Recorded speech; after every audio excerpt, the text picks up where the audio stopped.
This is what I'm working on. This is what I'm working on.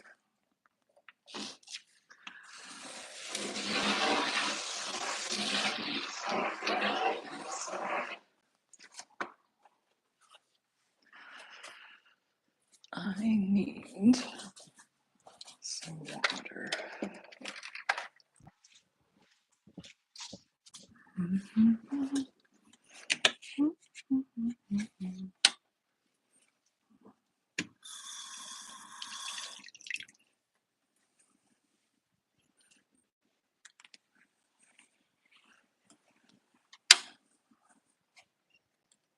Oops.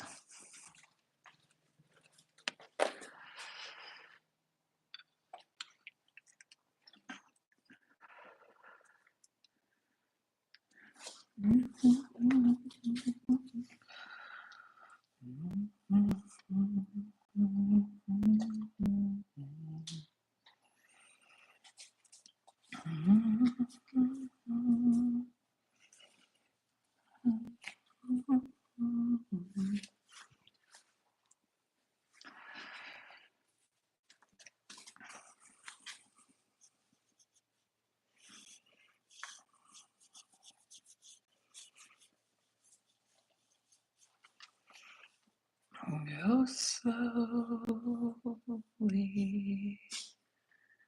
go slowly, go slowly, and go slowly, go slowly,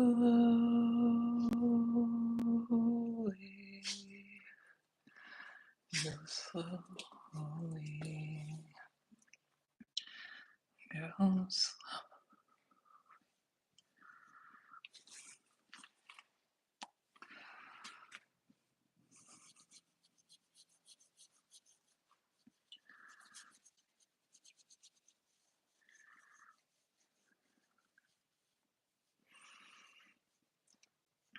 Moving energy is what I do. Hi, everybody. Tell me where you're watching from. I'm from Canada. I'm in the forests just outside of Toronto doing my work. I'm doing my work. I'm doing my work. I channel and I paint and I bring through stuff for you guys. Sometimes it makes sense, sometimes it doesn't. But today I feel like we're being told to slow down again, even with your breathing. Everything needs to be slower.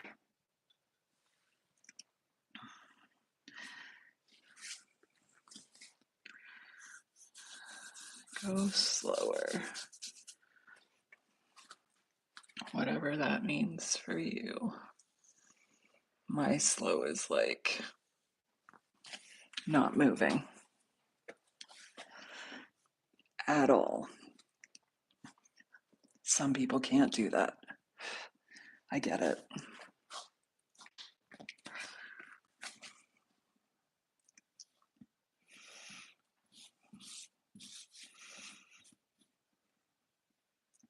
Oh, something's got to go in here.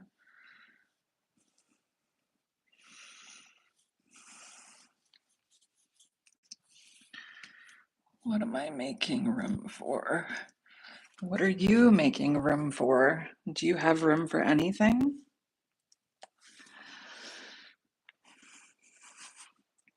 Or are you trying to make space for something that you don't really have space for? And is it time to do an energetic audit and see where you're struggling and see where you need to realign?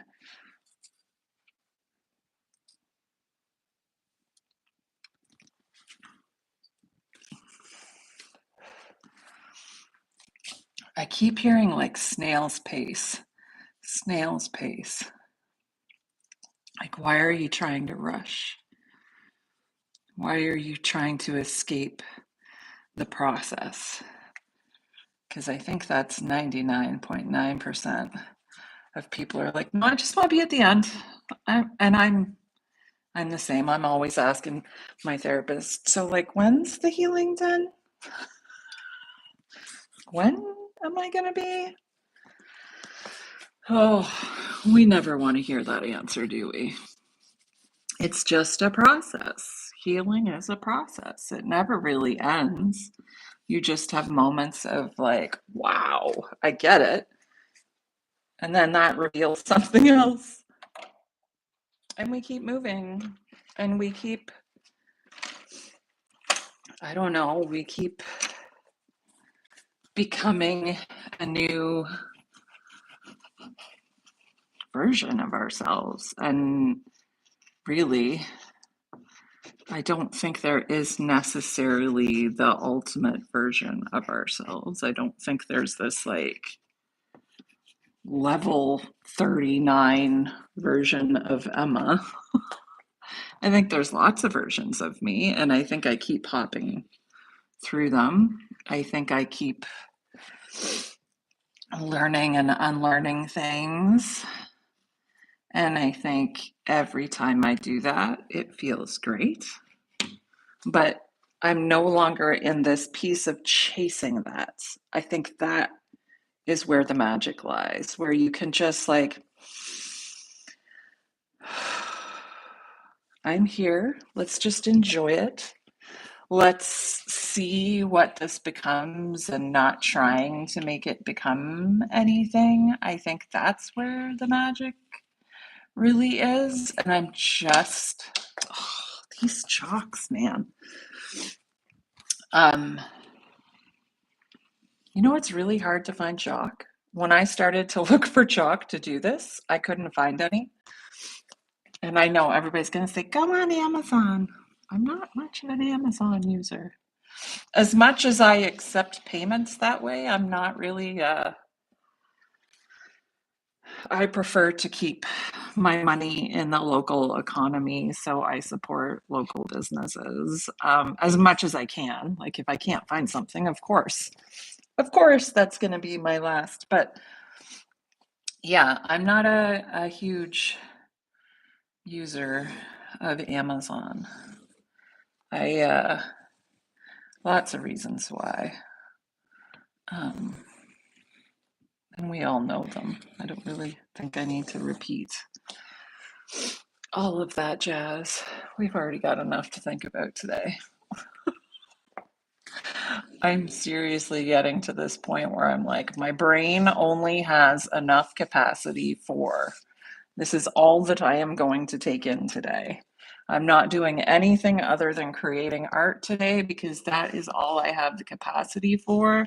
And if I force myself to do something else, I actually lose the ability to connect to my happy place because I'm so overwhelmed in that stress and I'm so overwhelmed in that trying to be something and learn something and do something that I've learned that I have to really just give myself time to be.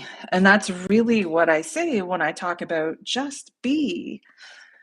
I'm not creating this for any particular reason. Yeah, it channels my energy and yeah, it is kind of cool. Like I really enjoy what's coming out of it, but there is no purpose in it. And that's my recommendation to anybody that is divergent is find something. Hey, PB and J. find something that you can just do just for the joy of it and something that feels good to you.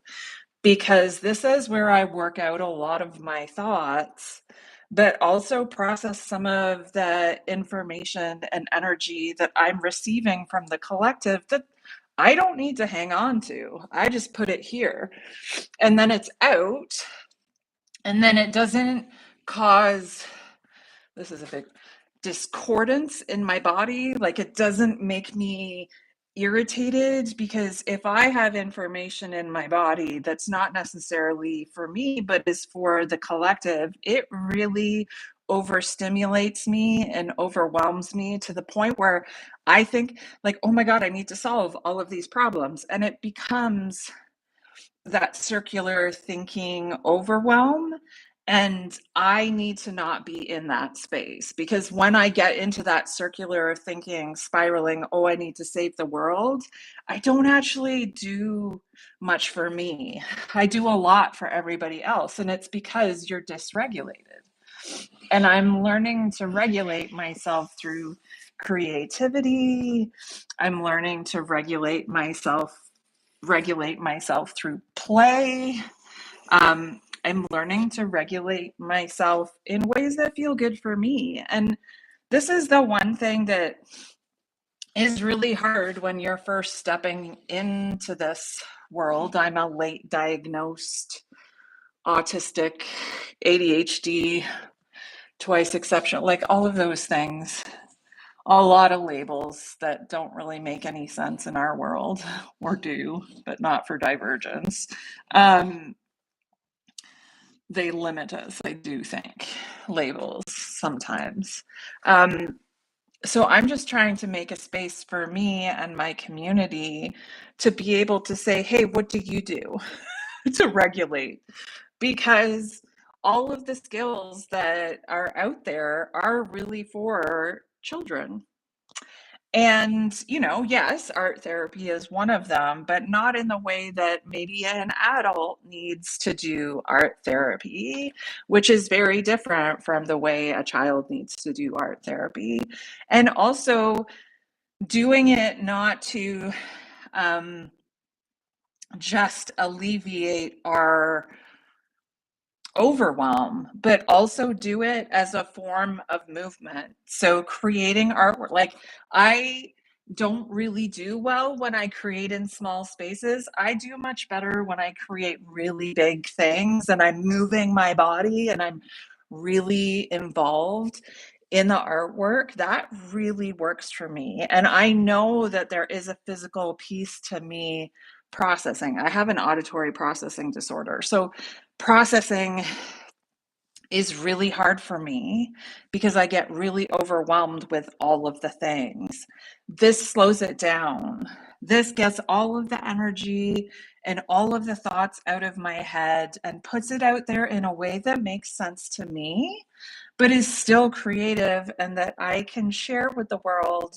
And hey, maybe it does something for you. Maybe it opens up something in you and you have an experience and you go on to do, and then that means that I've maybe just accomplished one more thing in my life. And not that I need to, but it feels good to help other people. So that's why I do this. People ask all the time, why do you go on? It doesn't really make sense to anybody else what you're drawing, unless you go back to the original videos. And I mean, it really doesn't matter because it changes every single time that I work on it. I see different things. Like the last time I kind of like saw this code in here. Like in this, it almost looks to me now like an abacus, and I can see like it's almost like music notes, like da da da da. And then there's this like really high pitched one. Da, da, da. I know nothing about music, but that's what it feels like to me. Like these music notes and like all these different vibrations. Like this is like a really high pitched vibration, and these down here feel like lower. I don't know how to explain it. This is how my realizing the way that I experience the world is very different. And I didn't know that for 46 years. And now that I didn't know when people look at things, they don't hear music. Like, I constantly hear music in my head, but I didn't hear it as music. I just thought that was me singing a song to be happy, but it's actually me looking at this and going, "Dun, dun." No, I see that, like, I see that, and it's so hard because we don't have words to describe it. So it's like I see the sound in the beauty. Does that make sense to anybody? Hey, Danielle. Um, as an autistic, I'm realizing that the words that I have been given to communicate are very limiting to what I actually see and experience in the world because I receive 47% more information at any given time than the average person. So if you are autistic or you are, well, it's mostly autistics that are the sensory, but if you have a sensory processing disorder, then you're very similar to me and you may actually be receiving information in different ways. And it's why we feel things so intensely because, like I said, I'm not just drawing this, like, I'm literally making music. And every single time I create something, there's like a little bit of music with it, but I've never sung. I've never like I chant. I play a drum kind of okay-ish. So music to me is this like new thing, which is funny because I hear pictures in music. And maybe I think, and just so you know, I use these videos to help me process some of these thoughts. And I'm wondering now if that's why I really struggled in music class, because to me, music is in everything. It's not just limited to when you sing a song, it's in everything. Um, and I hear it as like almost like a frequency or a just like a vibration almost, like it's just like a humming or a hey guys. Um, it's like a humming or like a I don't even know how to describe it, but when I see and feel things that or like look at things, there's all of this other information that comes with it. And, I was, oh, thank you. It's something I do to kind of get all of my energy out of my body because I get overwhelmed as an autistic individual on a day to day. And if I don't process um, some of it, like if I don't move it through my body, yeah, pretty much. I have been told that so many times that I look, no, I know it's no hate. I look exactly like, what's her name? Maya Bialik. I know. I get that comment all the time. It's okay. I know no hate. Um, and actually, I grew up on Blossom, so I kind of see it as a compliment. So thank you. Um, but yeah, I use this as a way for me to process kind of um oh thanks. I know I've people have sent me pictures of Maya Bialik. Like she went to like Greece or Israel or something not too long ago. And there was a picture of her and I was like, when the fuck did I go to Israel or Greece or whatever it was? And I was like, that's not me. That's so creepy. So yeah, I do get mistaken for Sheldon's girlfriend all the time. It's kind of funny. And actually, I would love to be on her podcast because she's had some conversations recently about mysticism and then like autism, and I could really give them some information that might help them in their little quest to find some things. But like, this is the piece about me. Like, I have all of this information that could help, but I have like zero interest in like making money from it. Like, I have all of oh, thank you. Thank you so much. I really, I've only just started recreate like doing my art in this way. So I really appreciate that. So here, I'll let you, there's kind of like more to it if you see it like this. And it started out very different. If you go back in my videos, I think I've put them all under whatchamacallit, all under channeling or something. Thank you. I kind of in the very beginning one really talk about why this showed up at this time and why I feel like I need to work in this medium. But like even today, just doing this, I can, and if you're not into the woo-woo stuff, you're gonna get a lot here. But my sinuses are clearing up, which is always a good sign to me. It's like I got something out. I always feel a release in some way, shape, or form, whether it's in my muscles or whether it's in my sinus. Sometimes it makes me want to pee, like an actual physical release. Um, but I know that when I do this, not only does it shift stuff in my life, it shifts stuff in other people's lives. And this is one of the things. I'm a psilocybin educator, and I help people work through their spiritual integration process. So, whether you're integrating just a download or whether you're integrating like an actual trip and the information that you received in it, I help you process that through the symbolism, through ritual, and through reconnecting with your physical body. Um, Let me see. Oh my God.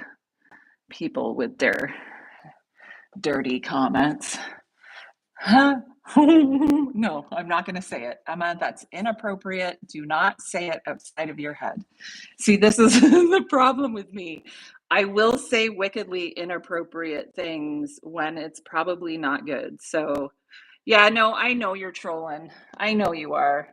But I I get kind of into those I love shrooms.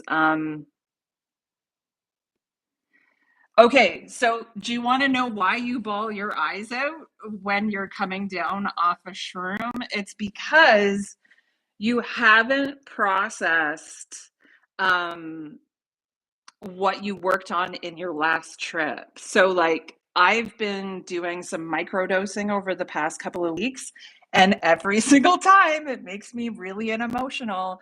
And if somebody in that moment, um, thanks for the compliment.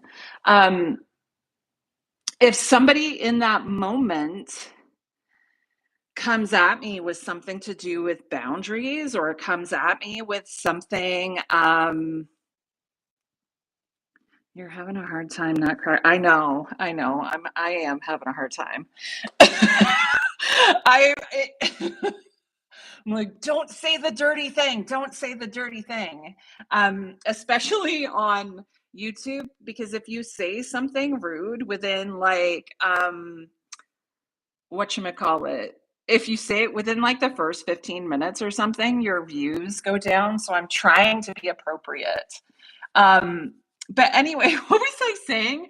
I use all of this to regulate myself, and we need to regulate ourselves. We also need a way to express ourselves that isn't our typical, like journaling is great.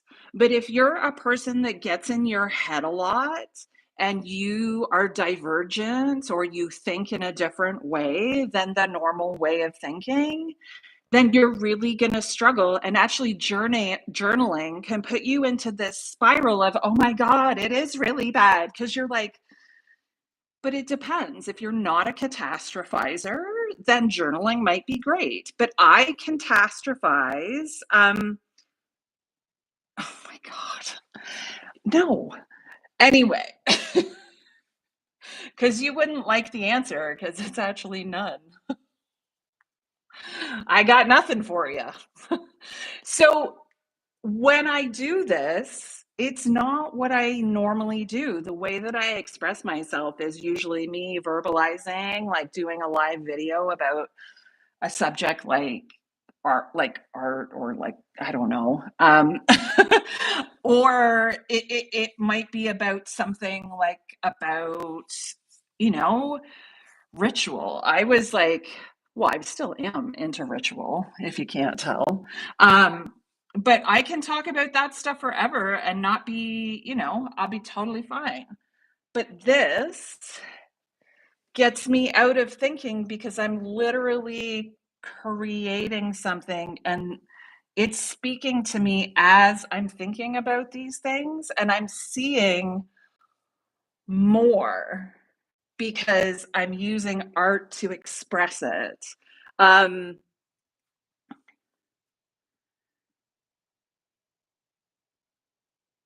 yeah, exactly. So, the whole thing about shrooms, and you feel this like sadness at the end, but it's because you're denying yourself that process of integrating. So it's like, okay. So when I was on the trip, I felt really euphoric. But what were the things that maybe got pushed aside, or what were the things that maybe I wasn't aware of because I was so present? And what were you, if you were doing mushrooms to escape, what were you escaping? Because usually the crying, it depends on the dose. Um, if you're doing a smaller dose, sometimes it is just like, oh my God, like I can't believe my life is. But if you're doing a really big dose and you're not integrating after every time, it could be really wrecking your nervous systems. Um, oh, that's awesome. Yeah, I live out in the country too. There's all sorts of shrooms everywhere, but you got to be careful because they're not all the same. And mushrooms are really good at soil remediation. So you have to be very careful where things are growing because they actually do take toxins out of the soil. So you just got to make sure that there's like nothing being dumped near where the mushrooms are. And that can even include pesticides. So, like if it's on a farmer's or at the edge of a farmer's field, and that farmer uses pesticides, those mushrooms are going to have pesticides in them. They just are. Like there's some areas on my property that were sprayed probably 5 or 6 years ago with Roundup, and it has destroyed the ecology, but there was a massive amount of mushrooms, and I had morels like the biggest morels I've ever seen in my life, but we couldn't eat them because they were full of toxins. So just you have to be careful. 2 grams. Yeah.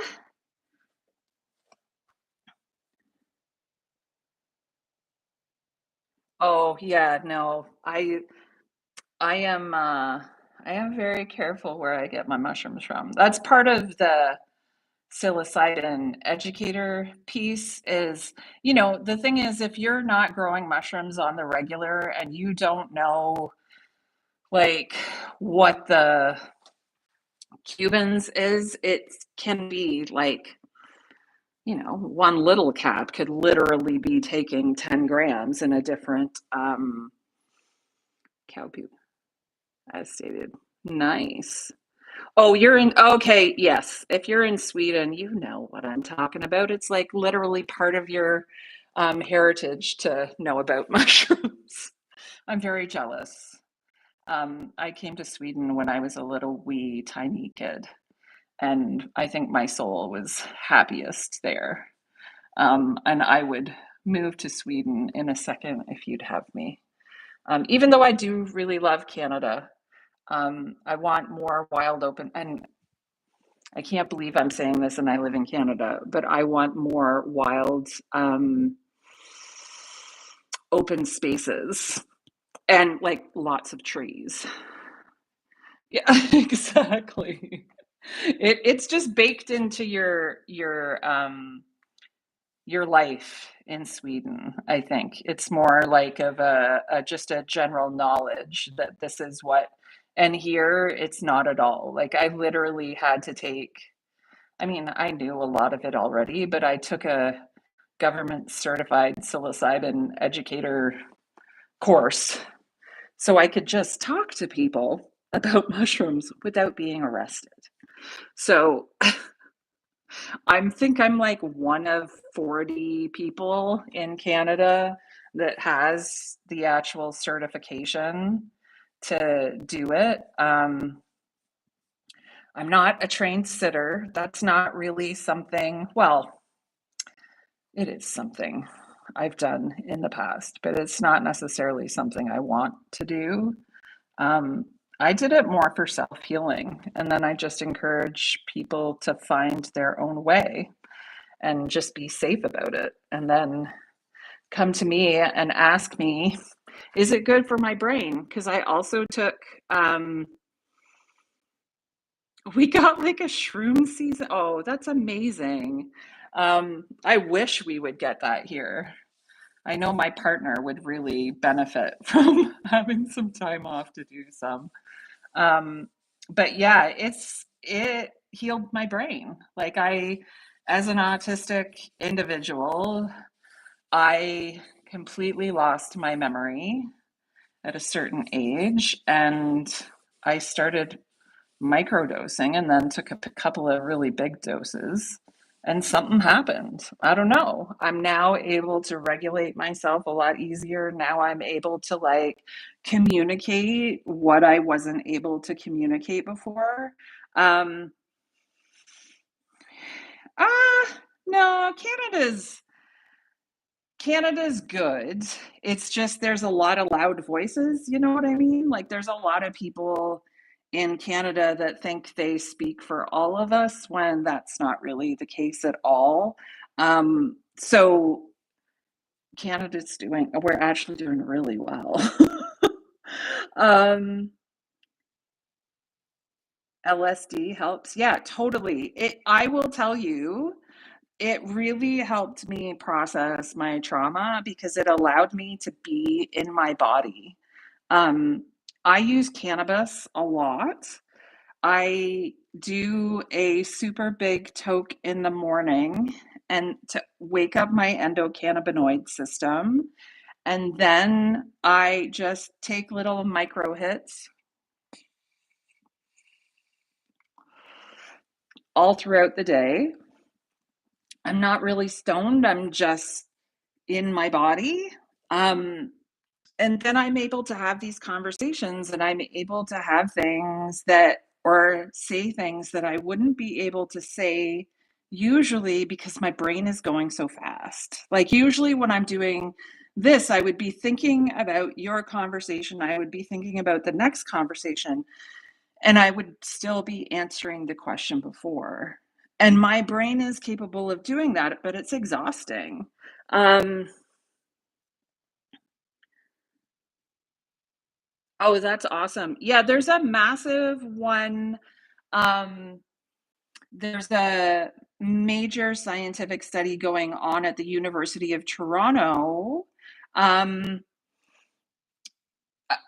specifically for autism and psilocybin, because there's actually been a whole bunch of studies done about how it allows us to be in both that left brain and right brain, and it allows us to do it at the same time when for most of our lives those things have been separate. And some of us, like, I can never say the word, which is hilarious, alexithymia. I don't feel my body, so I actually use cannabis to feel it. A lot of the time, like my hands are always cut up, my legs are always cut up because I'm not completely aware of where my body ends and begins. And sometimes even when I'm doing this, I'm somewhere else. Like, actually, it's been really bad the last couple of days. Oh, yeah, no, I know it really sucks that it can't be more of a, like, open conversation. Like, now I'm a certified psilocybin educator. I do feel like I have a little more confidence to be able to speak about it because, I've got the paperback, but it's so silly because, like, I pretty much knew all of this stuff even before the course. And it doesn't make me like a, super high. It just gives me the authority to be able to say, yeah, this would be good for you or this would be bad for you. You don't have to listen, but it's kind of like I'm able to say, these are the things that it can be used for because cannabis can be used at a psychedelic level. So you can intake a very high dose over a short period of time and induce the same psychedelic states. You can also do something called holotropic breathing, which gets you to a psychedelic state. All of these things can bring in that level of healing and that integration of mind and body. And there's so many ways that we can access that. I actually have like community where I talk freely about all of it. I need to talk more about my psilocybin journey and also about like what spiritual psychosis is and how that happens in autistic people. Hey, how are you? Um, but I just think we need to start allowing ourselves to be who we are, to have these conversations, and know that we have a deeper understanding of the world because we're just way more sensitive to it. I heard a conversation earlier today where she was just like, well, of course we're going to know more. Like, we're literally taking in 47% more information. So we're sitting here going, okay, we've been experiencing this our entire life. So can you, like, let us show you the way? Um, Oh, nice. Yeah, like, I really hope it gets to that, level here in Canada too, but we're slow. Like, right now, the reasons that you're allowed to use psilocybin in Canada is end of life to get rid of that anxiety. So if you're on the end of life care list and you're looking to end your life, you can start the process to also use psilocybin to ease the anxiety and allow yourself to understand what the process will be. The other way that you can use it is if you're a trauma survivor and you have tried every other kind of treatment, or you have like treatment resistant depression. Those are the reasons that you can use it now. But there are very few psilocybin facilitators, and there are very few people applying for this care, for this treatment, because it's also very expensive. Like, even if you do get approved, it's not paid for. So, if you wanted to go to somebody here to go through because you have to have 6 sessions first, and then you have a big trip with the processing, and then you have 2 sessions afterwards. And that whole process is like $2,000 to $3,000. So that's the piece where it's like, who is this for?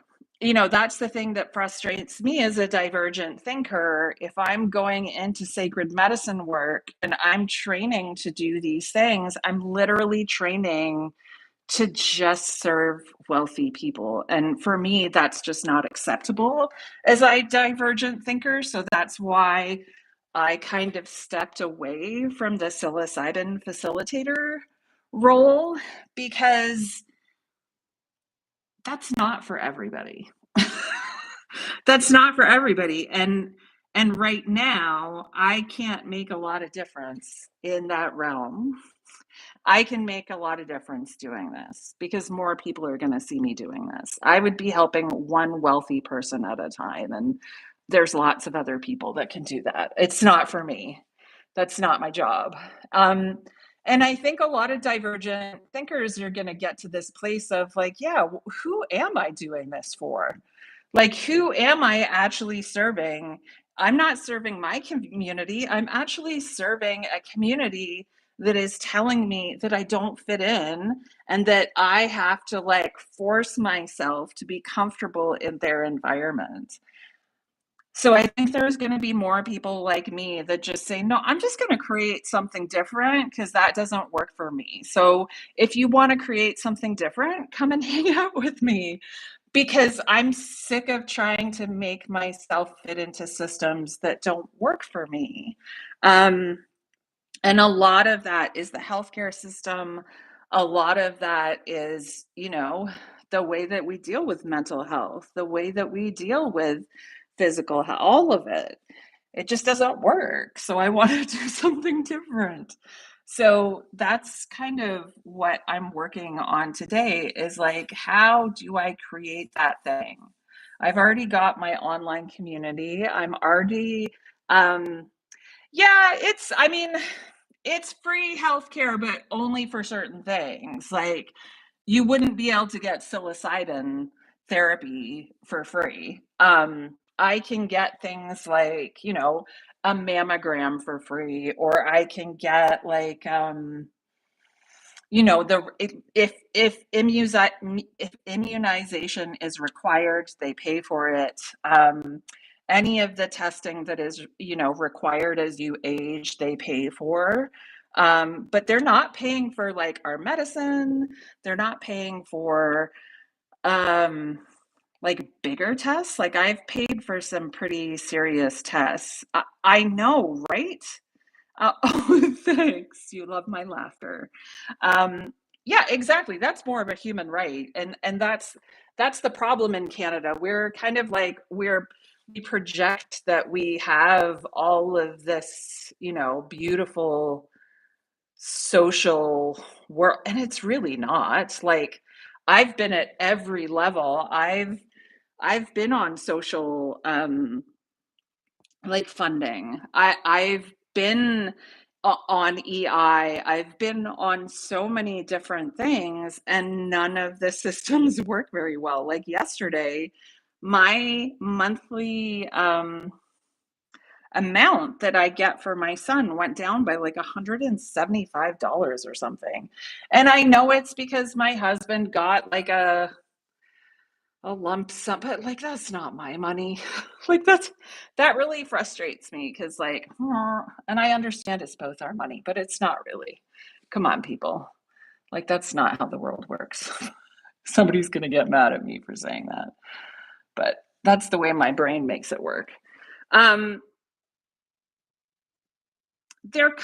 no, they're not really subsidized. Like if you don't have an insurance plan, like if I didn't have oh, but yeah, if I didn't have anything, like if my husband didn't have anything, I think there is Medicaid.